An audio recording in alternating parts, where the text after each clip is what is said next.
Paz do Senhor a todos os irmãos. Graças a Deus, porque estamos aqui, não é?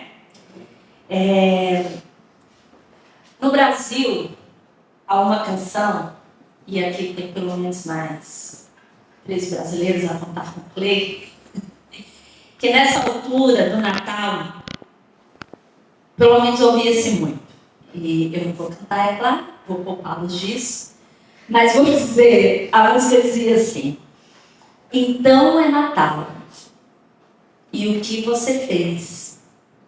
O ano termina e começa outra vez. Lembra-se? Não, da Simone. É a compositora dessa música. E todas as vezes nessa altura, quando falo então é Natal, automaticamente a minha mente já associa essa canção. E eu estava a pensar e repensar no objetivo dessa música, que nada mais é do que levar aquelas pessoas que a ouvem a uma reflexão de fato do que elas fizeram, porque é chegado o Natal, porque é chegado um novo ano. E então, o que você realizou, não é? Quais foram, o que você alcançou, deixou de alcançar, ou o que você fez de positivo ou o que você fez de negativo. Mas nessa tarde nós não podemos nos esquecer realmente de que quando nós pensamos no Natal, nós não pensamos restritamente ao que nós fizemos, mas o que Deus fez. E é por isso que eu quero pensar com os irmãos em um versículo que todos nós temos memorizados de fato, se é Natal, o que Deus fez. Então vamos a João, Evangelho segundo escreveu João, capítulo 3, versículo 16. João 3, 16.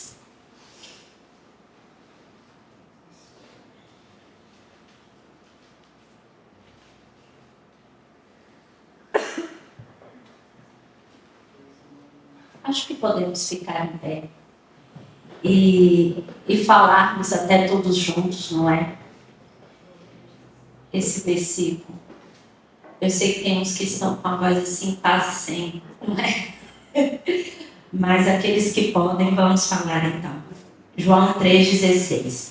Porque Deus amou o mundo de tal maneira que deu o seu Filho unigênito, para que todo aquele que nele crê não pereça, mas tenha a vida eterna. Novamente, porque Deus amou o mundo de tal maneira que deu o seu Filho unigênito, para que todo aquele que nele crê não pereça, mas tenha a vida eterna. Senhor Jesus, ó Deus, nós te damos graça pela tua palavra, nós te damos graça, Senhor, porque podemos desfrutar, Senhor, desse amor, porque podemos desfrutar desse momento, ó Deus, na meditação da tua palavra. Senhor, que o Senhor venha falar aos nossos corações, que o Senhor venha preparar a nossa mente, Senhor, que nada nos distraia, Pai, mas que nós possamos, ó Pai, oferecer a Ti o nosso culto, o nosso louvor, a nossa adoração, a nossa rendição, ó Pai,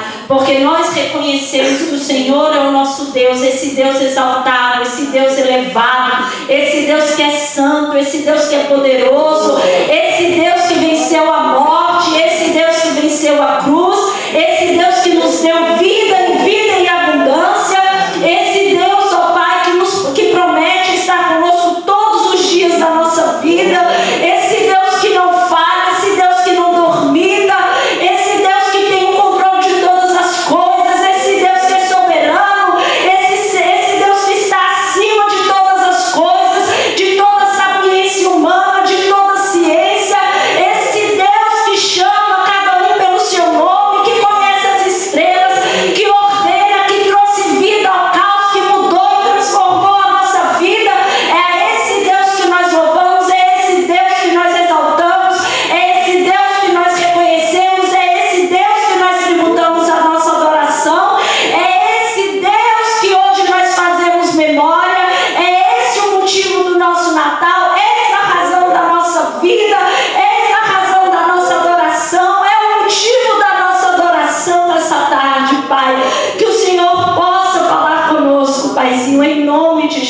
só Deus nós oramos. Amém. Desde do Antigo Testamento, nós vamos ler versículos que na verdade são profecias, que apontavam para um nascimento especial, que apontava para um novo reino, que apontava para uma esperança, que apontava para o Messias, que apontava para o Redentor. É por isso que nós não podemos pensar em um Natal à parte de Deus e à parte de tudo que Ele fez. E quando nós logo começamos a ler este versículo, para que porque Deus amou o mundo de tal maneira, nós logo percebemos e identificamos a iniciativa e a origem da salvação encontrada em Deus. Ou seja, depois do pecado no jardim do Éden, não tinha mais nenhum justo sequer. Mas todos pecaram e estavam destituídos da glória de Deus. Agora, se não há nenhum justo, se todos estavam destituídos da glória, como pode o homem então propor alguma salvação para si mesmo? Como ele pode salvar a si mesmo sendo escravo do pecado e dominado pelo pecado e alienado de Deus? Não há outra perspectiva para este homem. Não há outra condição para este homem de miserabilidade. E ele por si só não poderia fazer nada. Mas o que nós lemos é que Deus amou o mundo. E por causa desse infinito amor, Deus vai ao encontro do mais vil pecador. Porque Deus é amor. E quando nós falamos, às vezes nós falamos assim, o mais pobre vil pecador. E até às vezes passa desapercebido. Eu sei que há pelo menos uma criança e uma adolescente, eu nem sei se elas sabem o que é vil. Mas vil é realmente insignificante, não é? Porque essa era a nossa realidade, era de insignificância. E nessa tarde eu gostaria de pensar com os irmãos nisso, meus amados, não na perspectiva geral de salvação de muitos e todos aqueles que o Senhor escolheu para si, mas nos identificarmos com este pecador aqui. Porque eu era essa pecadora aqui. Eu era essa pessoa destituída da glória de Deus. Eu era essa injusta aqui. Eu era essa pessoa que não podia fazer nada por mim mesma. Mas quando Deus, no seu infinito amor, porque Ele é amor, Deus é amor. E depois, mais à frente, João, e na sua primeira epístola, ele vai escrever: aquele que não ama não conhece a Deus. Porque Deus é amor.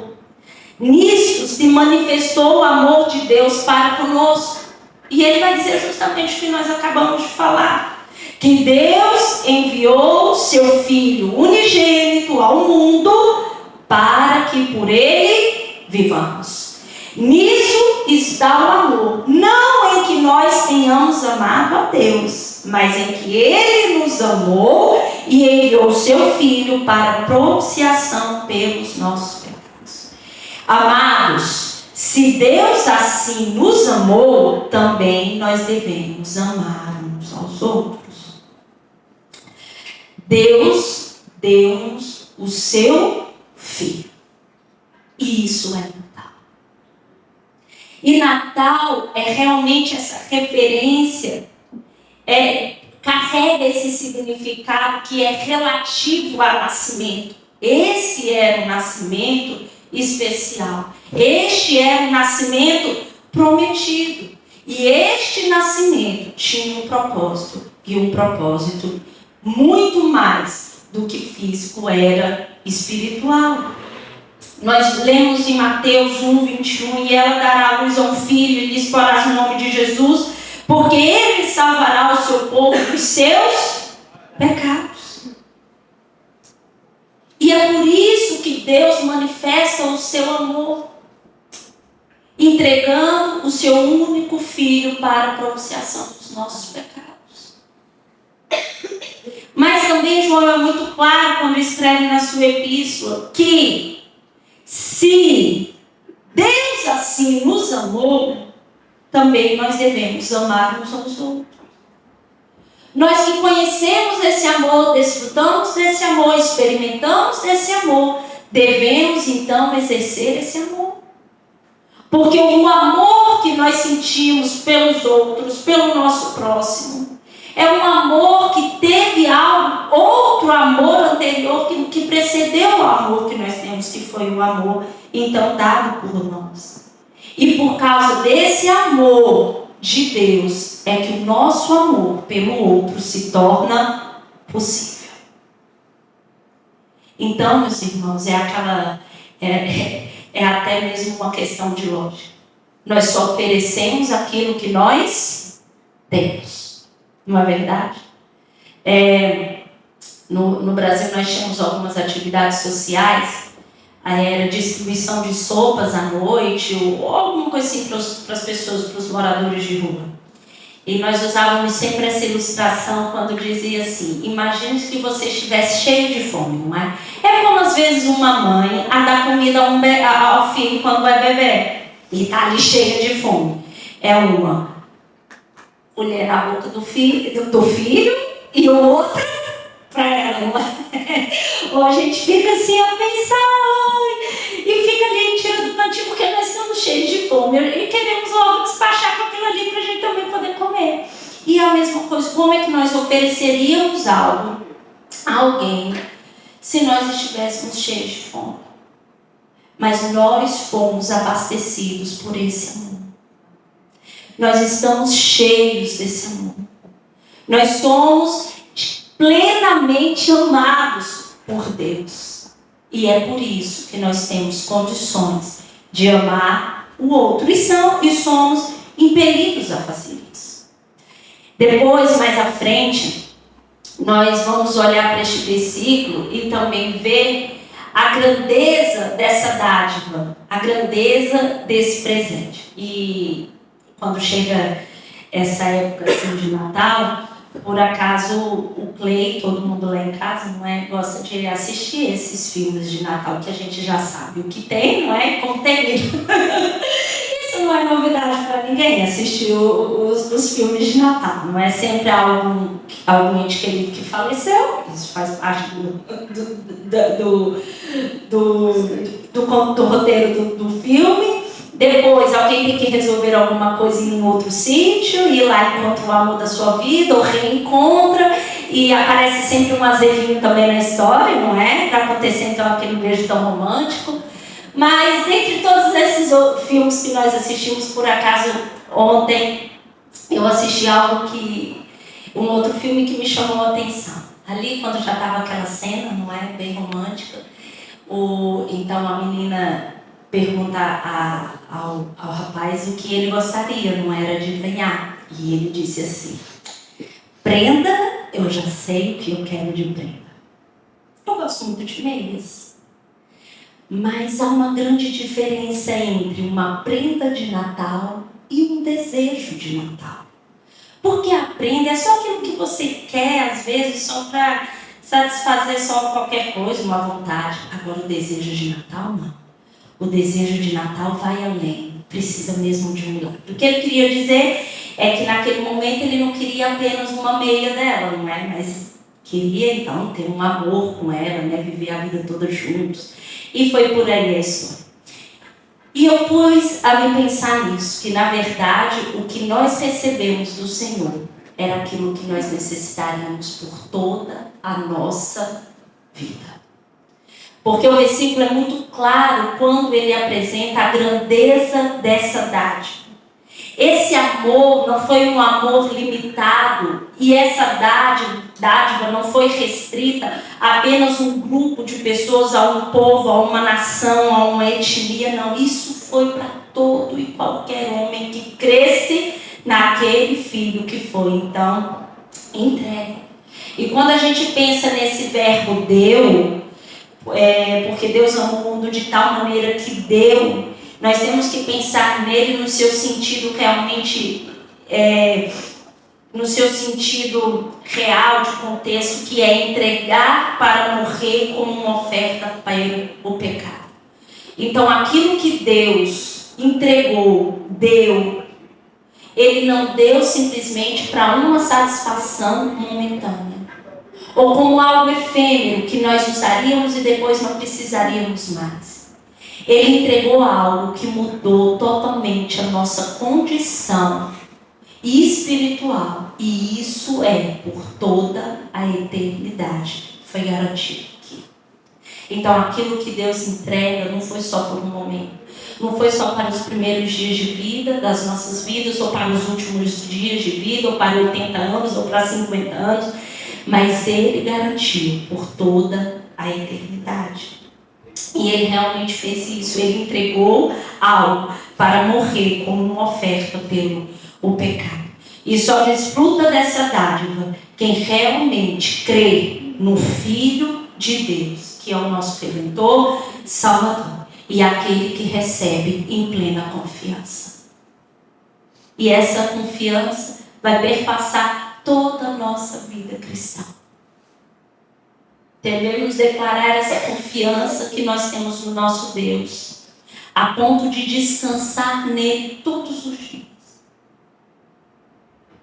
Porque Ele é o nosso Salvador, Ele é o nosso provedor, Ele é o nosso protetor, Ele é o nosso consolador, Ele é a nossa fortaleza, Ele é a nossa torre forte, Ele é o nosso pastor.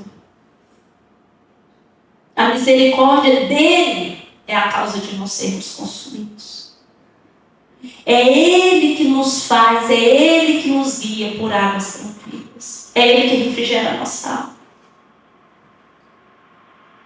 É Ele que nos diz para que nós tenhamos paz, porque Ele está conosco apesar das aflições do mundo. É nesse Deus que nós confiamos. É esse Deus que nós conhecemos. Quando profetizado em Isaías, capítulo 6, 9, eu não me engano de novo nas referências, né? 9, 6, diz: porque o menino nos nasceu, o filho nos deu, o principado está sobre os seus ombros, e o nome dele será maravilhoso, conselheiro, Deus forte, Pai da eternidade, príncipe da paz. E foi isso que se cumpriu. É maravilhoso o conselheiro porque realmente se distingue e se contrapõe à sabedoria simplesmente humana, incomparada aos outros reis. E a função de um conselheiro é ofertar sabedoria, oferecer sabedoria, e Jesus possui essa sabedoria divina. Ele é o nosso Deus forte, Ele é o nosso Deus protetor. Ele é o Pai da eternidade, porque Ele é desde o princípio e será, não há sucessor depois dele. Ele é rei para todo sempre. Ele é o príncipe da paz, porque Ele veio estabelecer essa paz. Uma paz divina, uma paz espiritual, uma paz reconciliadora. Então esse é o Deus em quem nós depositamos essa confiança. E depois, mais à frente, vai dizer: para aquele que nele crê, não pereça, mas tenha a vida eterna. Tanto a vida como perecer é eterno para aqueles que não creem. E a vida eterna, que nada mais é do que o antônimo de perecer. Ou você perece, ou você tem a vida eterna. Ou seja, ou você crê e tem a vida eterna, ou você não crê, então perece. Os quais por castigo padecerão eterna perdição ante a face do Senhor e a glória do seu poder. É o que diz 2 Tessalonicenses 1:9. Ou seja, meus irmãos, esse amor é para aqueles que querem crer naquele que nasceu, no Filho unigênito de Deus, com o propósito de salvação. Alguém comentando esse versículo vai dizer algo assim: quem realmente crê e olha com fé para a cruz, dá-se a si mesmo por perdido e reconhece unicamente sua libertação no Filho de Deus, que foi sacrificado. Ou seja, aquele que olha com fé para a cruz, vê a perdição que antes se encontrava e reconhece que isso só mudou unicamente por causa do Filho de Deus, por causa de Jesus Cristo, por causa do seu sacrifício.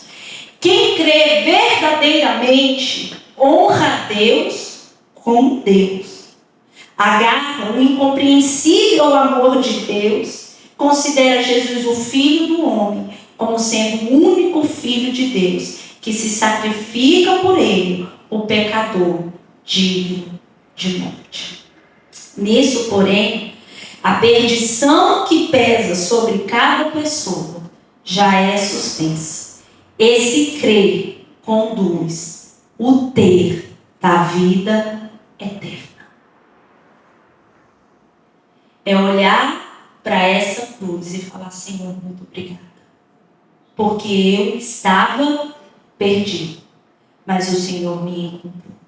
E a vida eterna é essa: que conheçam a Ti, só por único Deus verdadeiro, e a Jesus Cristo, a quem me enviaste. É um versículo que sabemos se calhar de trás para frente, de frente para trás.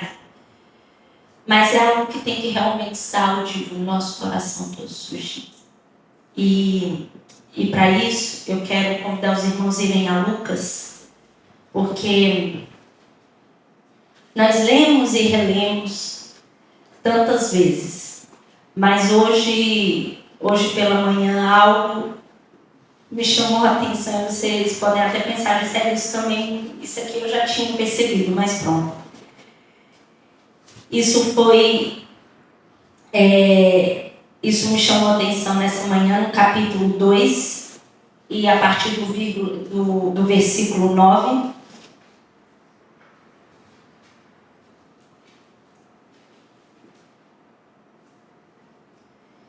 Que diz assim: eis que o anjo do Senhor veio sobre eles, os pastores, e a glória do Senhor os cercou de resplendor e tiveram grande temor. E o anjo lhes disse: não temais, porque eis aqui vos trago novas de grande alegria, que será para todo o povo. Pois na cidade de Davi vos nasceu hoje o Salvador, que é Cristo o Senhor.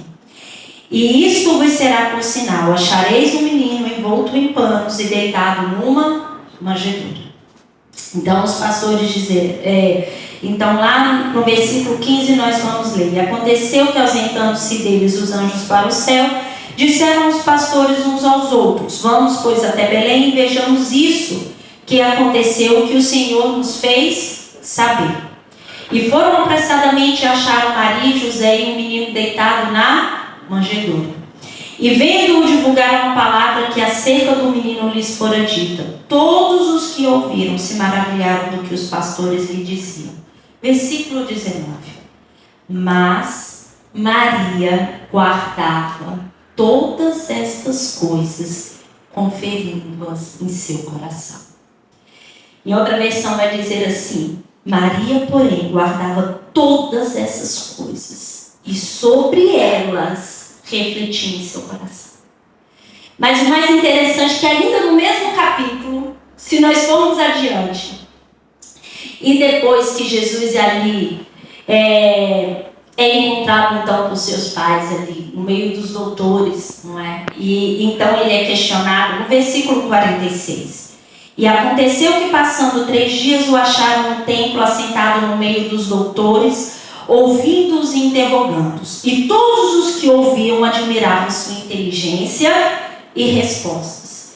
E quando o viram, maravilharam-se, e disse-lhe sua mãe: filho, por que fizeste assim para conosco? Eis que teu pai e eu ansiosos te procurávamos. E ele lhes disse: por que é que procuráveis? Não sabeis que me convém tratar dos negócios de meu pai? E eles não compreenderam as palavras que lhe dizia. E desceu ele foi para Nazaré, e era-lhe sujeito. E sua mãe guardava no seu coração todas estas coisas. E foi isso que nessa manhã me chamou a atenção. Tudo aquilo que era falado a Maria, discernente ao ministério, à vida, às promessas, as profecias em relação a Jesus, ela fazia o que? Ela guardava e refletia no seu coração. E hoje é esse dia que nós somos chamados a olhar para este amor, para essa dádiva, para esse presente, para o Filho de Deus, Jesus Cristo, o nosso Salvador, o nosso Redentor, o nosso Libertador. E vamos fazer o que com essa palavra? Que nós guardemos no nosso coração. Que nós colocamos e reflitamos nela. E mais do que isso, que o nosso coração esteja ansioso e que ele possa falar todos os dias: Maranata, ora vem, Senhor Jesus. Que o Senhor nos ajude e nos abençoe.